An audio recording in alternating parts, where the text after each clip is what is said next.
Let's get an update on what's happening on the ground. Journalist Hopo Chinono joining us now, who's been observing very closely the situation on the ground. Hopo, good to have you. Good evening.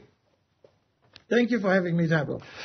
Polling stations not open. Those that are opened late. Shortage of ballot papers. Some are leaving angry. Some are coming back. Some may not even come back. Very little communication. Is there, in your view, undisputable correlation between those kinds of events that we are seeing at voting stations, the delays, and the support base of either ZANU-PF or the Triple C?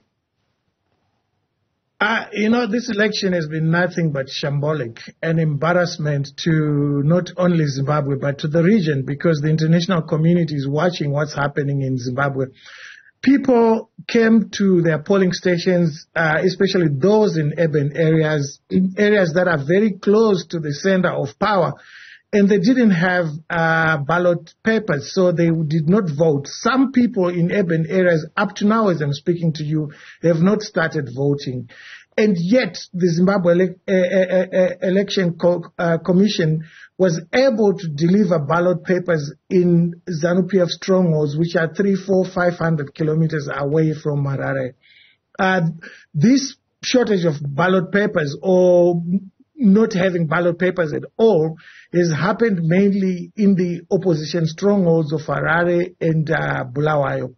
The second aspect is that the ZANU-PF officials working together with an underground secret service organization called FAS have been putting desks around polling stations next to the polling station door and collecting names and ID numbers of people that are going in to vote, especially in rural areas.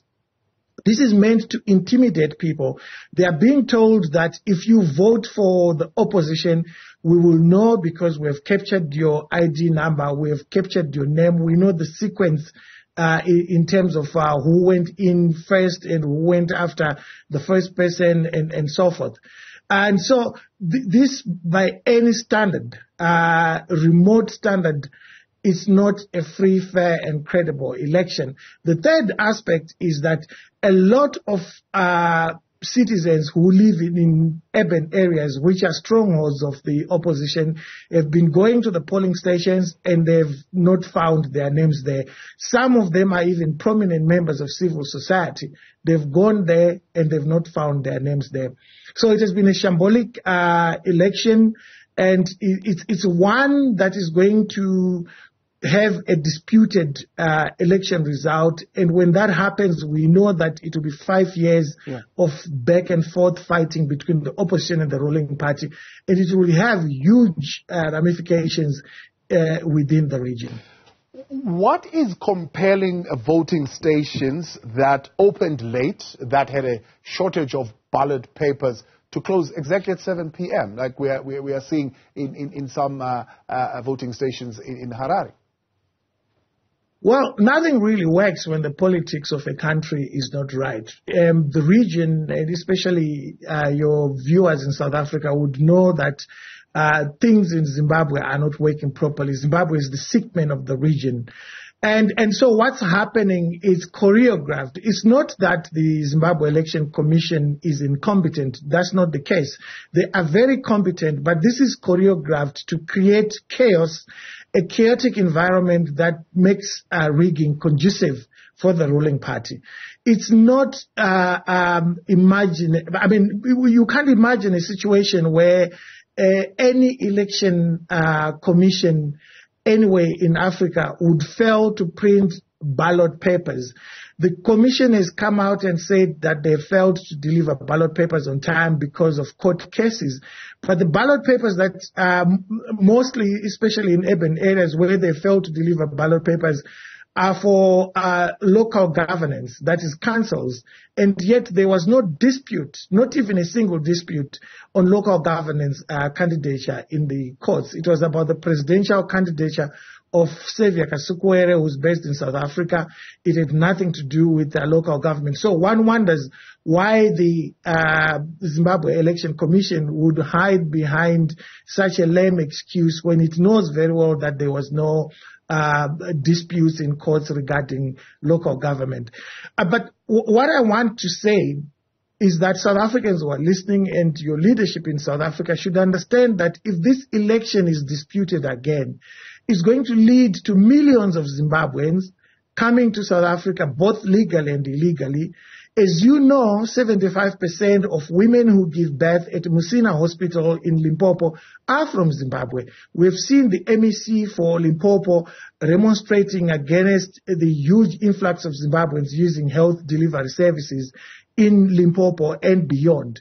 And this is not going to stop. South Africa is going into an election in 2024, and your leaders, including the Secretary General of the African National Congress, has characterized the opposition leader in Zimbabwe, Nelson Chamisa, as an American puppet, parroting the ZANU-PF propaganda. That does not help.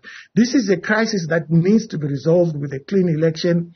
And the fact that the region, SADC and South Africa are not willing to come to the table and make sure that a free election is delivered, we are going to see a huge influx of Zimbabweans going into regional countries, particularly South Africa and Namibia. Yeah. And that won't be good for the coexistence between South Africans, ordinary citizens who suffer and are told that your jobs are being taken by Zimbabweans. So you are saying this is a strategic election manipulation process that you are seeing happening here, not necessarily that it's incompetence, because from some of the reports we know that, for example, for the presidential ballot, 7.1 million ballot papers were printed. There was a contingency there of about 7%. National ballot, also another 7 million printed. Local authority ballot papers, 6.8 million printed. All of these with contingency. So there should not essentially be a shortage. So if this shortage is created to what effect? What do you think is going to happen now? Because yes, some voting stations are closing while others are remaining open. How is this chaos you're saying that is deliberately being created going to play out? This shouldn't have happened because, as you rightly say, the Zimbabwe Election Commission went on the record to say everything was in order. But today, when the polling stations opened, we realized that everything is out of order, not in order. Now, you asked me a very interesting question. Why would they do this? This is meant to create an environment that is conducive for rigging. So a lot of Zimbabweans that came out today in the strongholds for the opposition would not have voted, and some of them have gone home. There are mothers who had little kids on their backs and had come to cast their vote.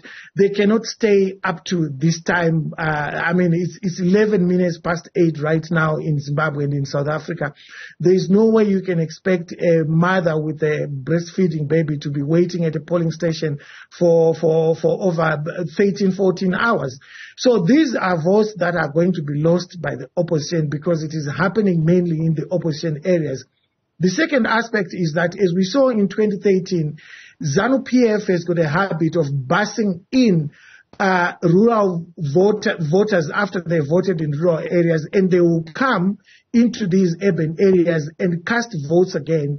We have tested the ink that is used to make sure that one does not vote again, and it's easily being washed away by domestos, which is a liquid that we use to clean our floors. So there's a huge plan. This is choreographed. It's not incompetence at all.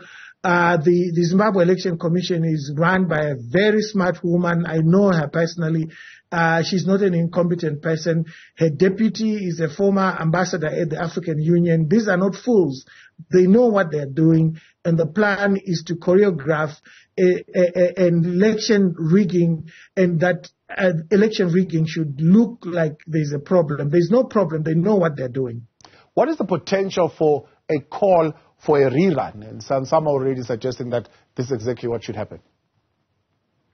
Well, this election does not meet any standard of a credible election, of a free and fair election. So in a normal society, this would require the election to be done again. But I don't think it's going to happen. ZANU-PF is not embarrassed by these things. They don't care what the world thinks. They just want to stay in power in order for them to continue looting public funds and plundering the country's natural resources. 95% of Zimbabwe's potential workforce is out of work. We have got the highest inflation in the world. Our schools don't have books. Our hospitals don't have medication. The whole of Zimbabwe does not have a single working cancer radiotherapy treatment machine. We don't have a single heart bypass machine. So the crisis is going to continue in Zimbabwe, and the crisis is going to continue in a way that is going to affect people in South Africa, in Namibia, in Botswana, where most Zimbabweans go. And it's important for the region to understand that rigged elections create problems that will be around for the next 5 years until the next election. Yeah. Not that the Zimbabwe government would care what observers would pronounce at the end of this process anyway, but I'm just wondering, for example, that a situation that you are narrating of people's names being taken down and ID numbers and then being threatened to say, we'll check out the sequence of events, we'll know how you voted. Are these things happening in the eyes of observers? Are observers there when these things are happening? Do they see them? Yes, they see them. And they've seen them for the past 23 years. But most of the key observers that met at SADC, African Union, they've never bothered to address these issues. Some of them, like the ANC Secretary General Fikile Mbalula, have actually come before the election has been held and insulted the opposition leader as an American puppet. I know him personally. He's nowhere to be described as a puppet. In fact, his whole agenda is Afrocentric. So the fact that they're supporting each other as liberation movements or former liberation movements, it shows that they don't actually care about what happens in Zimbabwe. There's been a feeling for a long time that South African leaders actually prefer for the crisis in Zimbabwe to continue, because Zimbabwe has become a supermarket of South Africa where up to toothpicks and toilet paper is coming from South Africa. And that narration, which some of us used to dismiss, is now being taken seriously because of the behavior of the South African ruling party, ANC, and the kind of rhetoric that comes from its leadership. To your point, the ZANU-PF is not being embarrassed at all by this because it is a choreographed situation. What's been the degree of communication from the Zimbabwe Electoral Commission? Well, they put out a statement today where they said that the delays in bringing election material, that is ballot papers, has been caused by ongoing litigation that has been taking place in Zimbabwe. But it doesn't hold water because the litigation has been the only litigation areas have been the presidential and one issue in Bulawayo, which involved members of parliament. But presidential ballots are not the issue. In most cases, you don't have local government, which is council ballot papers. They were never in courts for litigation. So that falls away. That is why I'm saying that this is a choreographed exercise to make it look that like the Zimbabwe Election Commission is incompetent, like it has failed. But that's not the case. They know what they're doing. The idea is to rig the election, and they know that SADC and the African Union are going to come and endorse, and then it will be another 5 years of suffering for Zimbabweans and another 5 years of South Africans shouting at Zimbabweans to go back to their country. Hopewell Chinono, I appreciate your time watching that very carefully, and of course your reporting that you're continuing to do. We will now and again call on you to give us an update of what's happening there. Much appreciated. Thanks for coming on.